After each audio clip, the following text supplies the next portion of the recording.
Permítame por aquí. Permítame mi último traguito de café. A ver si mojamos un poquitico la garganta y nos calentamos un poquitico porque hemos estado en pleno invierno.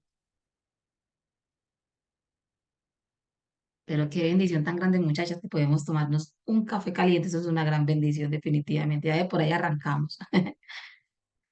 Bueno, les animo entonces esta mañana para que dispongamos esos corazoncitos, tengan ahí sus Biblias y vamos a estar leyendo algunos pasajes bíblicos. Vamos a estar trabajando en el material en la página 38, el capítulo 12, el perdón es sobrenatural. Allí vamos a estar, ahí vamos a estar tratando el tema, vamos a estar hablando, bueno, y que sea el Señor que nos esté dando como esa dirección en ello. Voy a compartirles por aquí pantalla de una vez.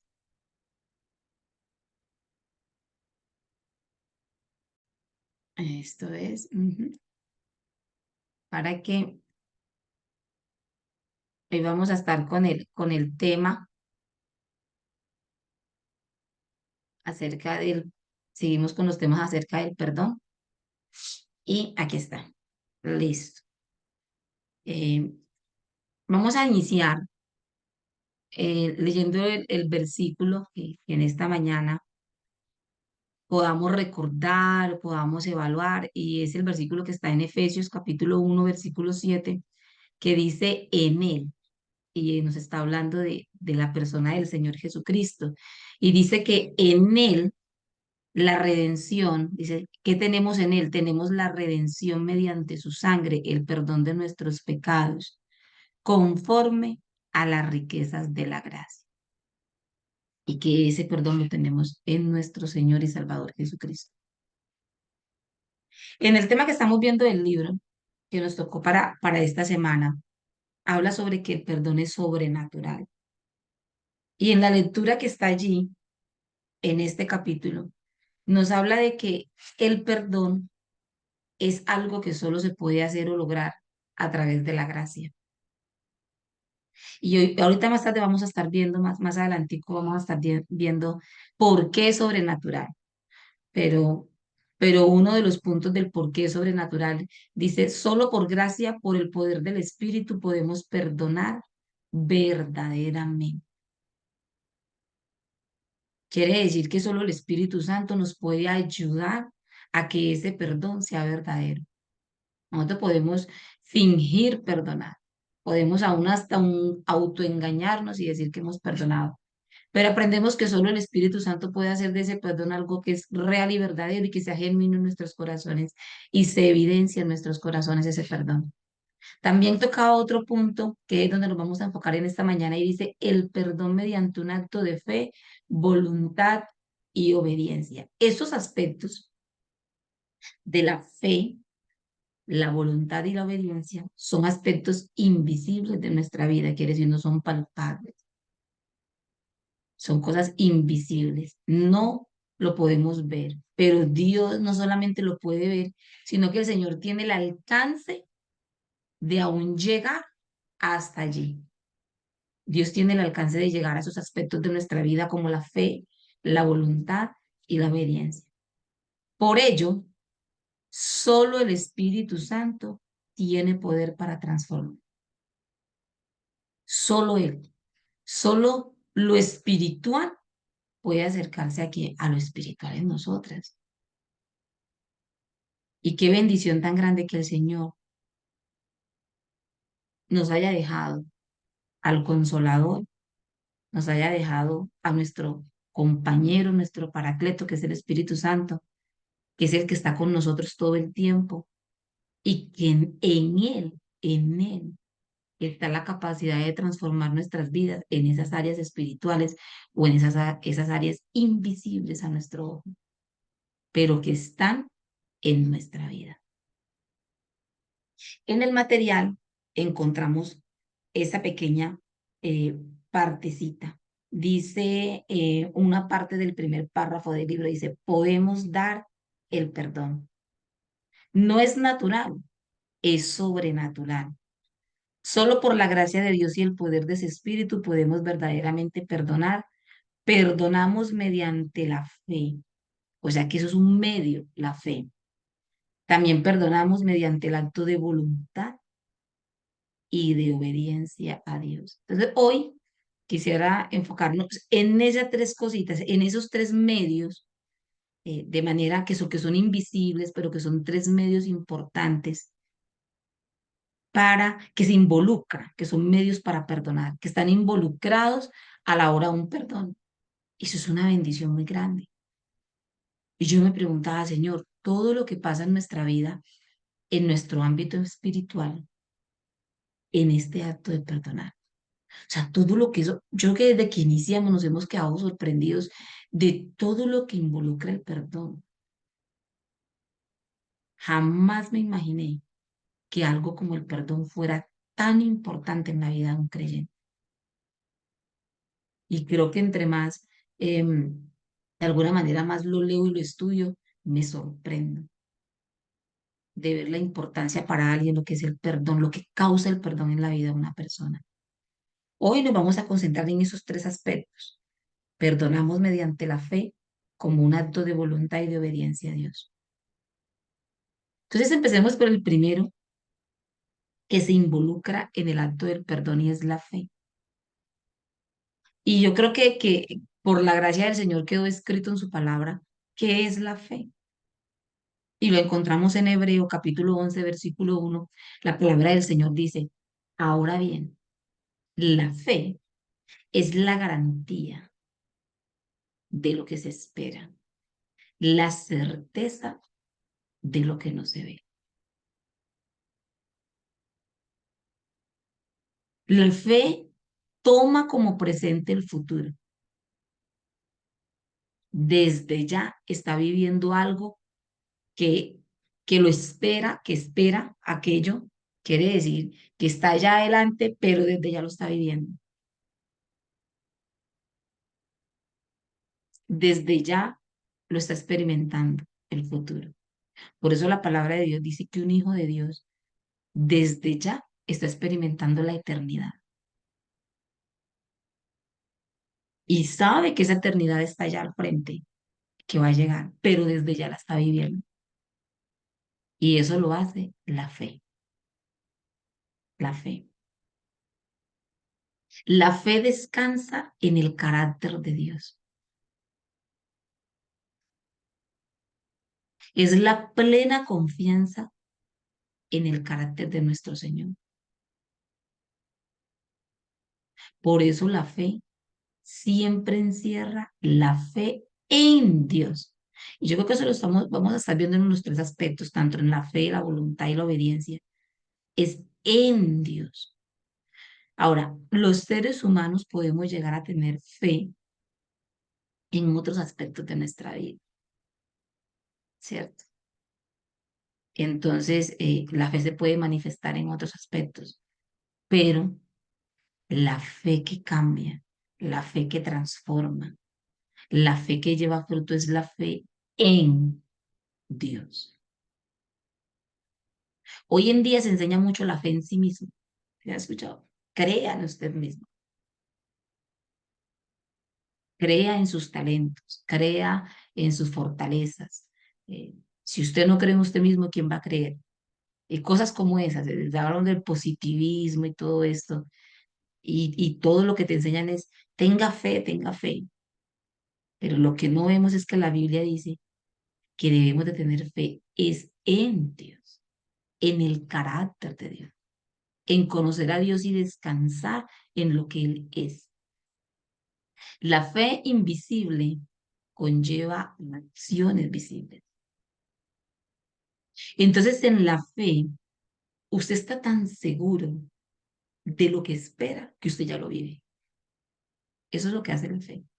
Usted está tan seguro de lo que está allá y de lo que viene para usted que usted desde ya lo vive, desde ya lo está practicando. Desde ya es una realidad en su vida. Y se nota, ¿sabían? Se evidencia la fe. Por eso la fe conlleva y te mueve a acciones visibles. De alguna manera, creo que eso está en Santiago, ¿cierto? Santiago habla de ese aspecto. Yo te mostraré mi fe por mis obras, porque las obras son una consecuencia de la fe. Ahora, la fe, la obra de la fe de la que está hablando Santiago, es la obediencia. Ese es el resultado de la fe, la obediencia. Aunque ese punto lo vamos a tocar después. ¿Cómo la fe se involucra a la hora de un perdón? Lo podemos ver. Vaya, tomemos ahí nuestras Biblias, vayámonos a Génesis, capítulo 50. Tomen allí. Vayámonos a Génesis, capítulo 50.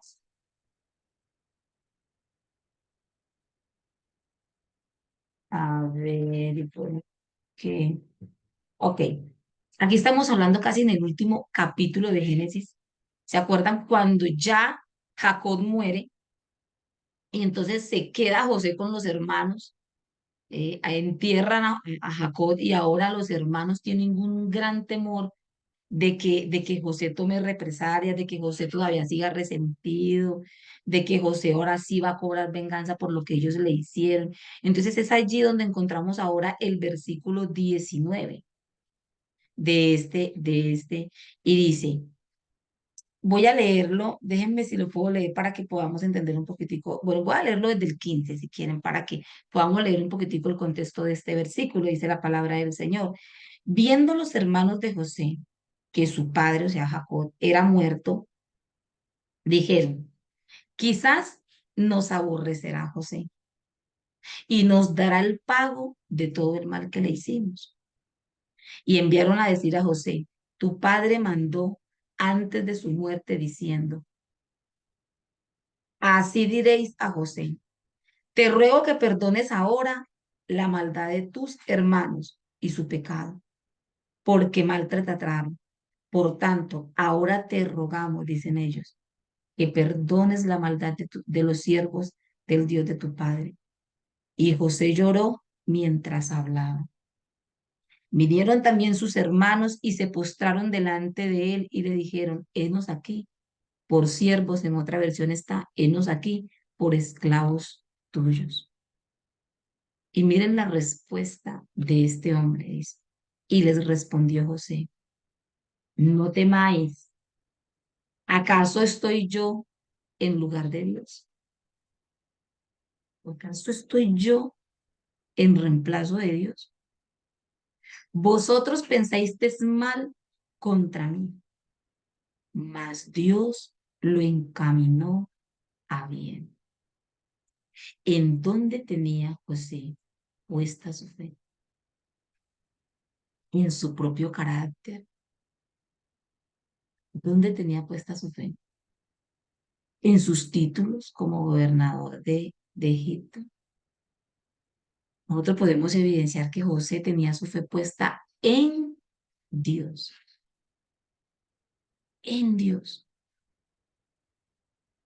Sí, es cierto que ustedes pensaron todo eso contra mí, pero Dios lo encaminó a bien. Y miren lo que él dice, él sabía, él vio por qué Dios estaba haciendo eso. Él dice, para hacer lo que vemos hoy. Él hizo eso para que hoy se estuviese realizando lo que hoy ven nuestros ojos, para mantener en vida a mucho pueblo. Y él dice, ahora pues, ¿qué le dice a sus hermanos? No tengan miedo, no tengan temor. Yo os sustentaré a vosotros. Yo seguiré ayudándolos. Yo seguiré alimentándoles. Yo seguiré proveyendo para ustedes. Aquel perdón no fue que se sepultó con Jacob. Por eso nosotros nos damos cuenta que el perdón que José tuvo por sus hermanos fue un perdón genuino. No es un perdón como hoy en día vemos que ese perdón dura. Conozco hermanos que dicen, nuestras buenas relaciones llegan hasta cuando mi mamá esté viva. Y les he dicho, vea, nos vamos a llevar aquí bien, porque todavía Julanita está viva. Pero una vez que Julanita se muera, mi mamá se muera, ahí sí vamos a arreglar. Entonces, esos perdón que tienen como un límite hasta, así que, hasta cierto evento, pero no es así en José. José cuando perdonó a sus hermanos, los perdonó genuinamente porque tenía su confianza y su fe puesta en Dios. Y esa fe fue un medio para él poder perdonar a sus hermanos. Y aquí lo vemos, dice, ahora pues no temáis, no tengáis miedo. Yo os sustentaré a vosotros y a vuestros hijos, y así los consoló y les habló al corazón. No se preocupen, mi papá pudo haber muerto, pero el perdón por ustedes fue genuino. Yo no voy a cambiar porque mi papá ya no está.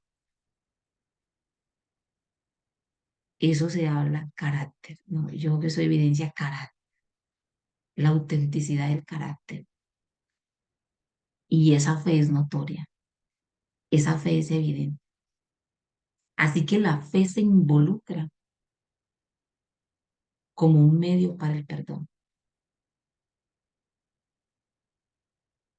Si verdaderamente nosotros decimos que creemos en Dios, entonces podemos confiar plenamente en el primer versículo que estábamos viendo en Primera de Efesios, que dice que en Él tenemos perdón de pecados. Y también podemos creer absolutamente en lo que Dios dice que debemos, que es un deber de un creyente. El creyente debe perdonar. No es una opción, debe perdonar, porque a Él se le ha perdonado. Y si Él ha experimentado el perdón de Dios, entonces ese puede ser una vía, un flujo para extender perdón a otros. Qué belleza del Evangelio, de verdad, lo que hace el Evangelio en nuestras vidas. La transformación que el Evangelio hace en una vida, muchachas, es visible, realmente.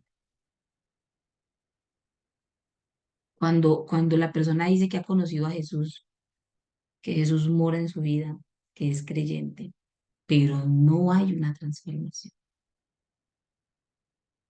Usted empieza a preguntarse, como decía cuando dice el apóstol Pablo, examinaos a vosotros mismos si estáis en la fe, porque es que la fe es evidente.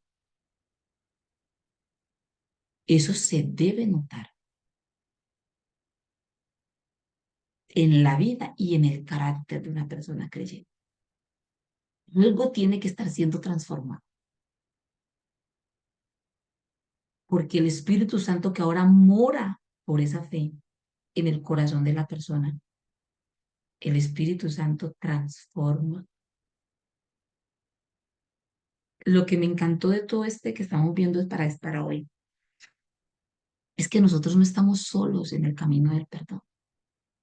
No estamos allí luchando con nuestras propias fuerzas, no. Tenemos un compañero, tenemos un ayudador,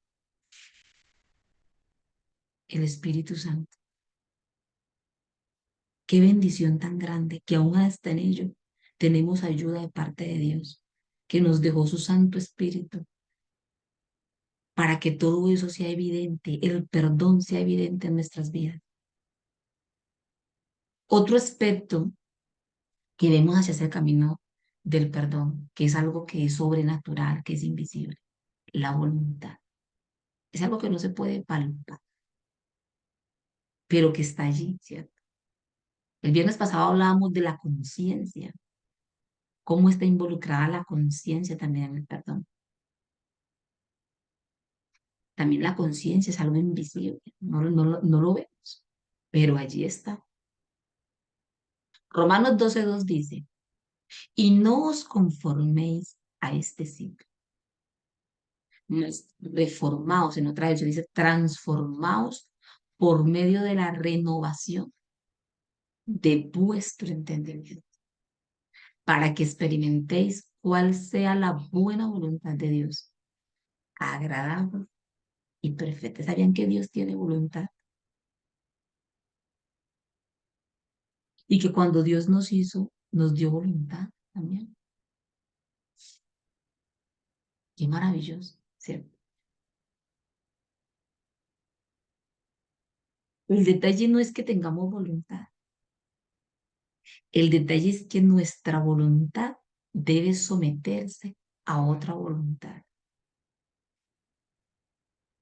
Y ahí está el meollo del asunto. ¿Por qué? Porque nosotros, cuando Dios nos ha dado voluntad, entonces, ¿qué hacemos nosotros con nuestra propia voluntad? ¿Hacia dónde la inclinamos? Hacia nosotros mismos, a hacer nuestra propia voluntad. Y en eso somos tan egoístas y tan orgullosos, porque queremos vivir la vida haciendo mi voluntad, lo que yo quiero.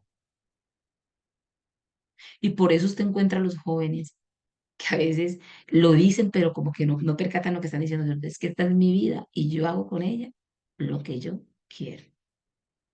Lo que le está diciendo es, yo tengo mi propia voluntad y yo quiero hacer lo que mi voluntad dice.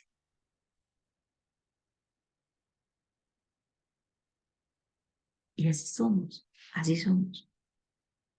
En nuestra, digamos que en nuestra conducta caída, siempre vamos a ir hacia nuestra propia voluntad. Pero la palabra de Dios nos dice, y ya lo vamos a ver, que nosotros debemos de someter nuestra propia voluntad a la voluntad de Dios, a la voluntad de Dios.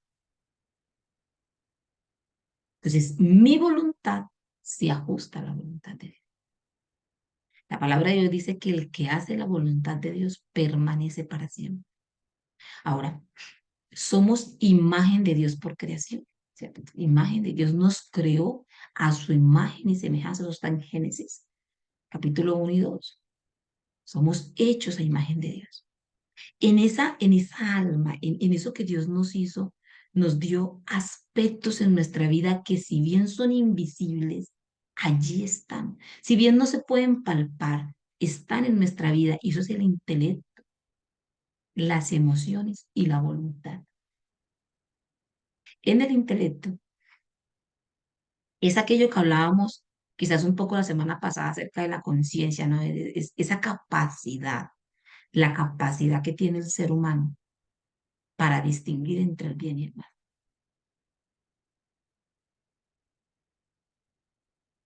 También Dios nos dio emociones y es que Dios también siente, Dios también tiene sentimientos. A veces pareciera que pensáramos que Dios que Dios no siente nada y que es totalmente, no, no, nosotros así como tenemos emociones, Dios también siente. El Espíritu Santo también siente.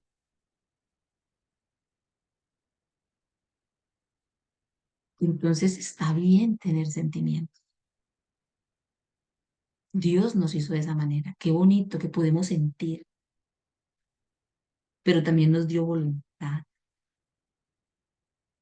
La voluntad es aquello que hace, que te lleva a la acción. Entonces, Dios dice que nuestra voluntad debe ser sometido, sumiso. Ahí es donde se practica la sumisión. Llevar mi voluntad en sumisión a la voluntad de Dios. Ya no hago mi voluntad, sino la voluntad del Señor. Ahora, veamos un ejemplo típico de esto, de cómo el no perdonar es ir en contra de la voluntad de Dios. Vayámonos a Jonás. Yo espero que más adelante el Señor nos permita quizás poder sacar un estudio que el Señor acerca de este personaje, solo este personaje, que el Señor nos hable allí. Vámonos al libro de Jonás. En el capítulo 4 no lo voy a mirar, a mirarlo todo ahorita porque pues obviamente nos demoraríamos mucho, entonces solamente voy a ver unos cuantos pasajes. Jonás, ustedes se acuerdan que Jonás es un profeta de Dios. Hay una ciudad en la que Dios está pensando destruir por ver la maldad. Algunos estudios dicen acerca de Nínive que realmente era una ciudad muy corrompida. hasta los antiguos, a los que son arqueólogos y han descubierto ruinas de esa ciudad, dice que realmente era un pueblo muy violento, el pueblo de Nínive. Jonás, siendo profeta israelita, aborrecía a este pueblo porque este pueblo en más de una ocasión había mostrado mucha crueldad hacia los israelitas. Había sido un pueblo muy cruel. Y esto Jonás lo tenía allí en su corazón. Entonces, cuando Dios llama a Jonás, y yo me hago yo me decía, Señor, de todos los profetas que usted pudo haber llamado en su momento, a usted no se le ocurrió llamar a otro, sino a Jonás, que no quería ir, pero Dios dijo, él va a ir. Y uno puede decir, Dios tenía en su corazón, porque Dios es un Dios misericordioso, llamar al arrepentimiento a Nínive, pero Dios también quería trabajar en el corazón de Jonás. Por eso Jonás fue la persona indicada para esa misión. Y Dios le establece la misión. Pero ¿qué hace Jonás? Capítulo 4 2 al 3 él dice que él se niega, bueno, en los textos anteriores él se niega a ir, pero en estos versículos es cuando ya él ha ido a Nínive, ya casi que dice, bueno, me toca, voy, y va y lleva el mensaje del arrepentimiento, ¿cierto? De la advertencia de que su pueblo va a ser destruido. Y dice que ellos vienen a un arrepentimiento genuino y Dios perdona. Entonces, allí en ese panorama, cuando Jonás se sienta a esperar la destrucción de la ciudad, encontramos este pasaje. Voy a leerlo desde el 1, dice, pero Jonás se apesadumbró en extremo y se enojó y oró a Jehová y le dijo, ahora, oh Jehová, ¿no es esto lo que yo decía estando aún en mi tierra? O sea, aún antes de él salir huyendo, ya él se estaba diciendo eso. ¿Sí se imagina? Por eso me apresuré a huir a Tarsis. Por eso fue que me fui a huir, dice, porque sabía yo que tú eres Dios clemente y piadoso, tardo en enojarte y de grande misericordia y que te arrepientes del mal. Así que para Jonás, no es que él no supiera acerca del carácter de Dios, lo sabía. Él sabía que Dios era clemente, piadoso y tardo para enojarse. El problema era que su voluntad no se había sometido a la voluntad de Dios. Yo sabía que tú, por eso mejor preferí vivir. Ustedes se imaginan el resentimiento tan grande que habría en el corazón de Jonás hacia Nínive,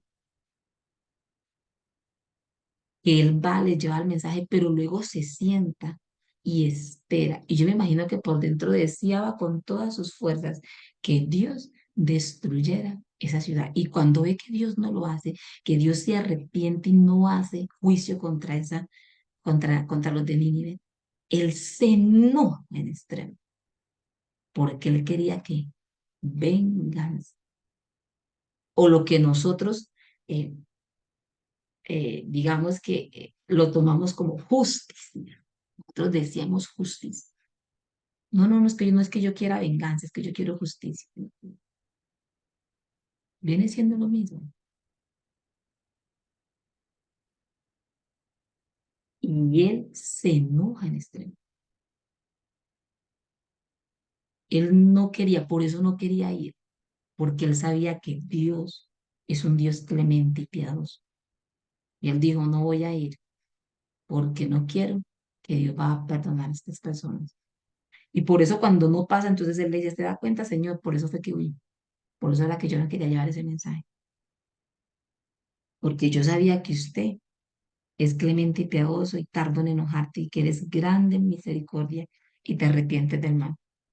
Mire, a tal extremo llegó que le dijo al Señor, ahora pues, oh Jehová, te ruego que me quites la vida, mátame, porque mejor me es la muerte que la vida. ¿Usted se imagina cómo sería el enojo tan impresionante de este hombre? Y Jehová le dijo, Haces tú bien en enojarte tanto.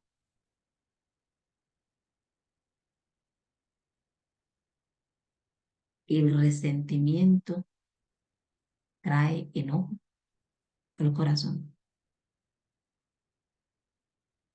y trae tanto enojo que la persona puede querer morirse. Ahora, en el versículo 9 y 10 encontramos ya la última parte. El Señor le hace como una enramada, como una calabacera, ¿cierto? Y aquella se muere de un día para otro. Y estando en ese panorama, mire lo que encontramos en el versículo 9 y 10. Dice, entonces le dijo Dios a Jonás, ¿cuánto te enojas por la calabacera? Y él respondió, mucho me enojo hasta la muerte. Oiga, qué genio el de este hombre, ¿cierto? Qué genio, sí, tan tremendo. Me enojo mucho hasta la muerte. Y digo, Jehová, tuviste tú lástima, o sea, tú tuviste compasión de la calabacera, de una planta en la cual no trabajaste, ni tú la hiciste crecer, que en el espacio de una noche nació y al espacio de otra noche pereció. Y tú tuviste compasión de la calabacera. Y ahora dice el Señor, y no tendré yo piedad de Nínive, aquella gran ciudad donde hay más de 120.000 personas que no saben discernir entre su mano derecha y su mano izquierda. En otra versión dice que están en total tinieblas. Dice, y muchos animales. Usted sí sabe que nosotros somos de los que creemos a veces, ay, que tenemos más compasión por un animal que por un ser humano. Y cuando vemos un animalito nos derretimos y tenemos compasión. Y eso está bien. Dios dice que no debemos maltratar a los animales y que debemos tratarlos dignamente. Y está bien. Pero cuando usted pone la vida de un animal por encima de la vida de una persona, algo no está bien. Porque es que los animalitos ni las plantas fueron hechos a imagen y semejanza de Dios. El hombre sí. ¿Usted se imagina que este Jonás, este profeta, tuvo más compasión por una planta, que por sus enemigos y por aquellos que le habían hecho mal? Y el Señor con esto le muestra que hay una situación grave en el corazón de él, su resentimiento, su amargura, su falta de perdón, su deseo de venganza. ¿Cómo tú tienes compasión por una planta, pero no tienes compasión por 120.000 personas? Algo no está bien, ¿cierto? Que eso nos mueva, mis hermanas, a entender que es cierto que la naturaleza y es cierto que los animalitos merecen su valor y es bueno cuidarlos y tratarlos bien, pero la vida de una persona, un ser humano, por muy malo y corrupto que sea, es hecho a la imagen y semejanza de Dios.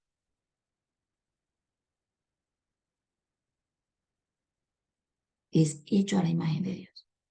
Debemos tener compasión por nuestros semejantes, por nuestros hermanos. Vayamos a lo que dice la palabra de Dios en Mateo 7 para que no nos coja el tiempito. Mateo capítulo 7.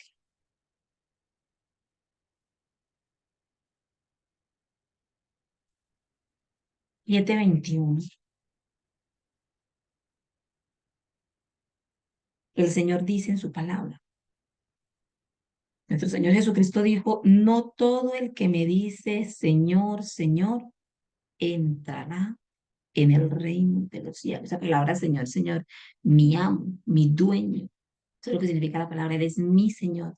Dice, no entrará en el reino de los cielos, sino el que hace la voluntad de mi Padre que está en los cielos.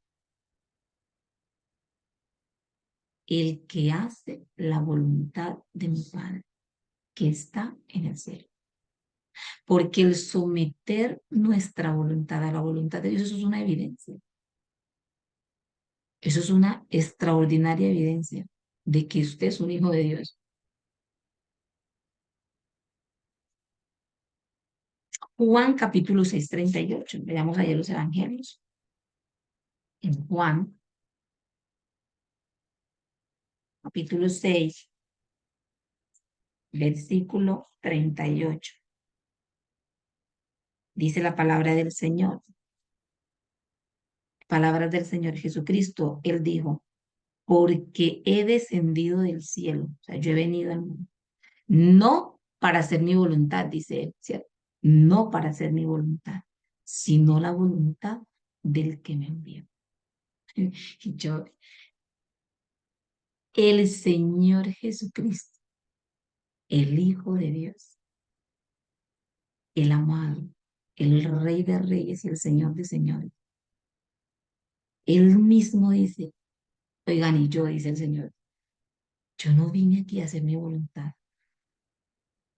Yo no descendí del cielo a esta tierra para hacer mi voluntad, sino la voluntad del que me envió, la voluntad de Dios.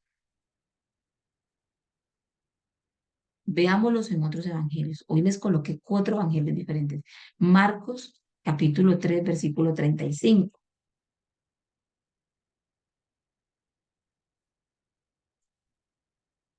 Marcos, capítulo 3 versículo 35.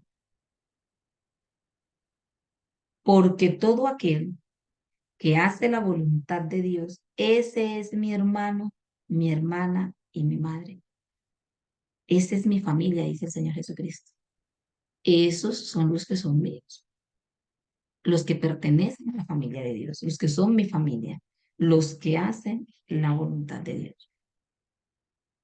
Y por último, veamos Lucas 22:42. Lucas 22:42. Aquí está el Señor Jesucristo orando en el Getsemaní. Y sus palabras fueron, Padre, si quieres la voluntad de Dios, si quieres, pasa de mí esta copa, pero no se haga mi voluntad, sino la tuya.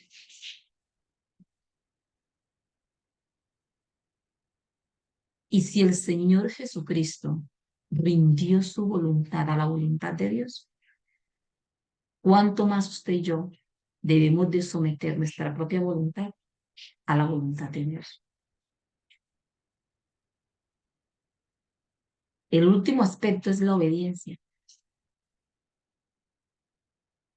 el medio para el perdón. Ya vimos la fe, la voluntad y la obediencia. Es la voluntad de Dios que perdonemos. Es la voluntad de Dios. El primero que encontramos es en Filemón 1:21. Y nosotros en los martes en el grupo de En Casa estamos estudiando precisamente la carta del apóstol Pablo a Filemón y ha sido extraordinaria y es cortica, pero la verdad es que la hemos disfrutado mucho. Y cuando estaba haciendo este estudio me acordé de este versículo que el apóstol Pablo le pide a Filemón que reciba a Onésimo, que había sido siervo de Filemón, se había ido. Bueno, Pablo le dice, él anteriormente te era inútil, pero ahora nos es útil a ti y a mí. Entonces Pablo le escribe esta carta casi que rogándole a Filemón que por favor acepte nuevamente a Onésimo y que lo acepte ahora ya no como un esclavo, sino que lo acepte como un hermano amado. Y lo que hemos notado en la carta que hemos venido estudiando es cómo Pablo describe a este hombre. ¿Cómo es que Pablo describe a Filemón? Y una característica que encuentras en la carta es esta. Te he escrito, le dice Pablo, confiado en tu obediencia. Una obediencia que en Filemón era palpable. hemos estado viendo cómo la vida de Filemón era tan notoria. La fe de Filemón y el amor por los hermanos, eso era algo notorio en la iglesia. Y aquí usted encuentra que le dice, te he escrito confiado en tu obediencia, sabiendo que harás aún más de lo que te digo. Y, y le decía al Señor ayer, Señor, qué bendición sería que nuestra obediencia fuera aún más de lo que se es pedido. Eso es una gran bendición. Nosotros, si acaso, a medias, medio, somos cuando tocábamos el tema de Saúl, ¿se acuerda? Una obediencia ahí medio tambaleando, pero no es el caso de Filemón. Era un hombre que en su carácter había ejercido la obediencia, de obedecer a Dios. Más que obedecer a Pablo o más que acceder a la petición de Pablo, es la obediencia a Dios.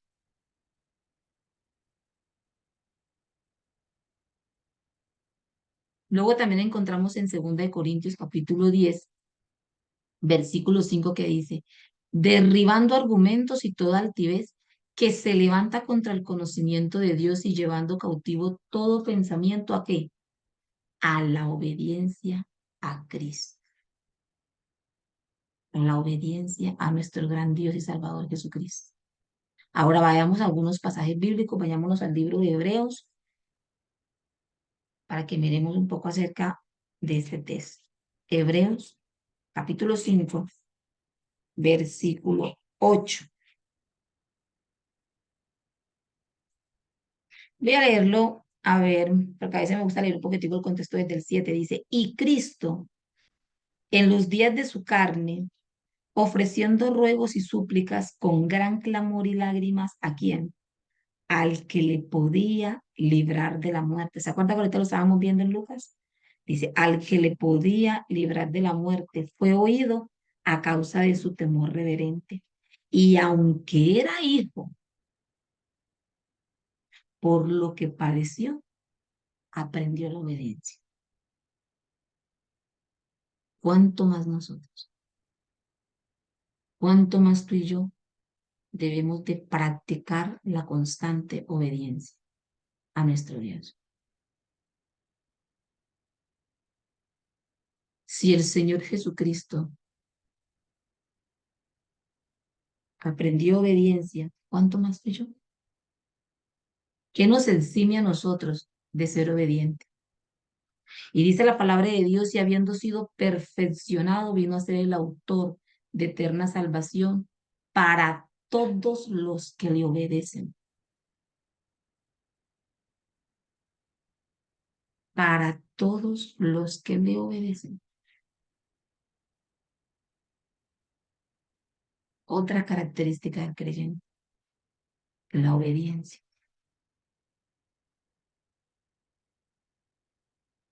Y aquella obediencia no es conocimiento. La verdadera obediencia es la vivencia del conocimiento, la práctica del conocimiento. Esa es la obediencia. Vayamos por último y vamos al pasaje de Filipenses capítulo 2:8. Filipenses capítulo 2 versículo 8.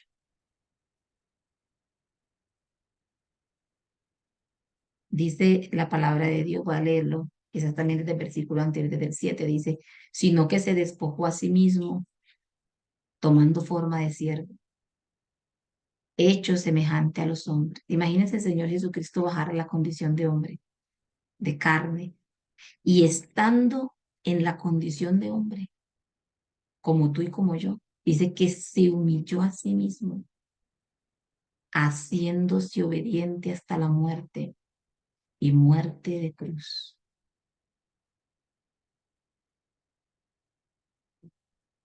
¿Cuánto nos faltará a nosotros la humillación, el morir a nosotros mismos el renunciar a nosotros mismos para obedecer a Dios.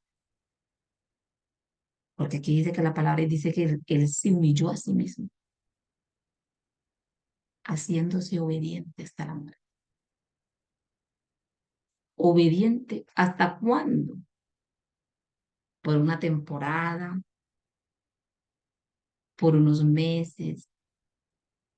Yo creo que es triste, pero a veces es una realidad. A veces la obediencia en nuestra vida es como por tiempos, por sectores o por ciertas áreas, como que te obedezco en esta área de mi vida, pero como que en esta no,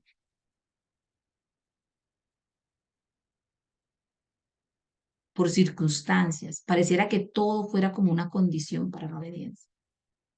Pero dice la palabra de Dios que nuestro Señor Jesucristo fue obediente hasta la muerte, hasta la muerte. Y de esa misma manera, Dios quiere que tú y yo seamos obedientes a Dios. Hasta cuando tú y yo partamos de aquí, o si el Señor viene.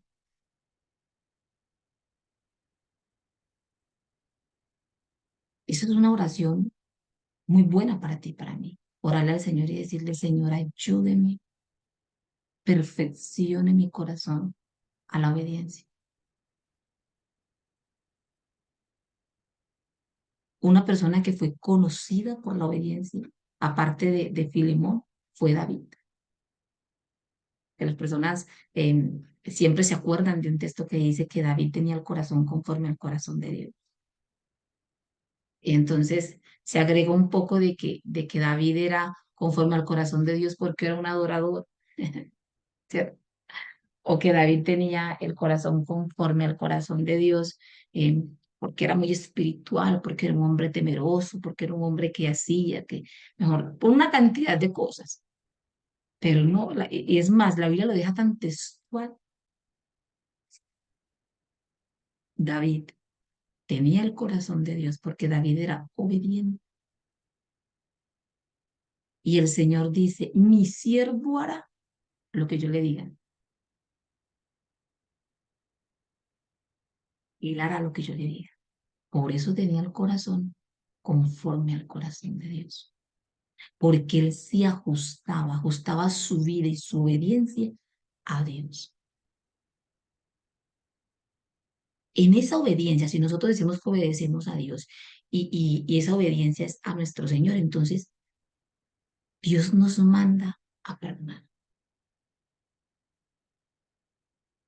Dios nos dice que tú y yo debemos perdonar y que aquello no es un sentimiento, sino una decisión, ¿se acuerdan? Y una decisión va más allá que un sentimiento, porque los sentimientos pueden cambiar, pero nuestras decisiones deben de ser firmes en nuestro corazón. Y Dios quiere que tú y yo perdonemos.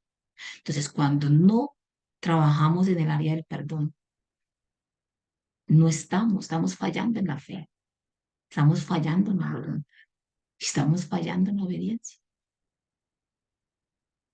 Porque en el perdón estas tres áreas son evidentes. La fe en Dios, ¿cierto? Ahí lo miramos ahorita. ¿Es la fe en cuál? En Dios. En eso debemos de tener la fe. Permítanme un momentico aquí. Se los busco. Aquí. La fe en Dios. Ahí les puse como un triangulito rojo. Es la fe en Dios. La voluntad de Dios y la obediencia a Dios. Y por último, vamos a ver este puntico. Dice el perdón.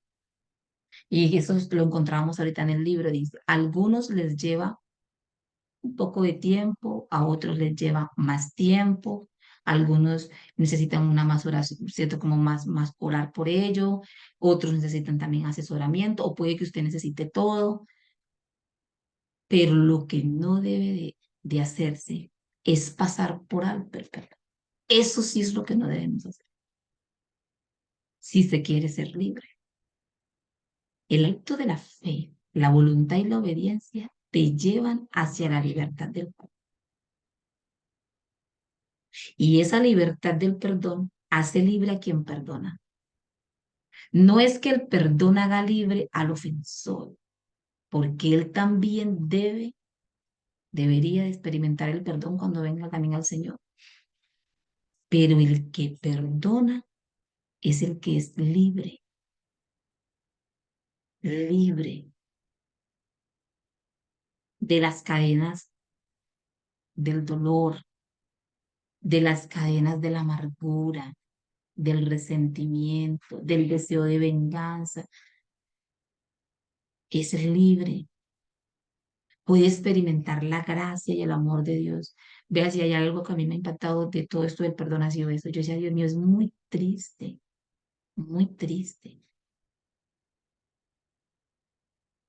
que nosotros nos cohibamos por, por no trabajar en esas áreas de nuestra vida, nos perdemos de disfrutar de la gracia y del amor de Dios. No lo podemos disfrutar porque nuestro corazón está lleno de otras cosas y Dios quiere que vivamos en Él y lo disfrutemos a Él. No se puede hacerlo. No, mis hermanos. Dios no quiere eso, porque el amor de Dios es demasiado grande por nosotros. Dios quiere que nosotros experimentemos libertad, que seamos libres, que lo podamos disfrutar, que nuestra conciencia esté tranquila, que ese perdón sea genuino, como José. ¿Usted se imagina volver otra vez a abrazar a sus hermanos?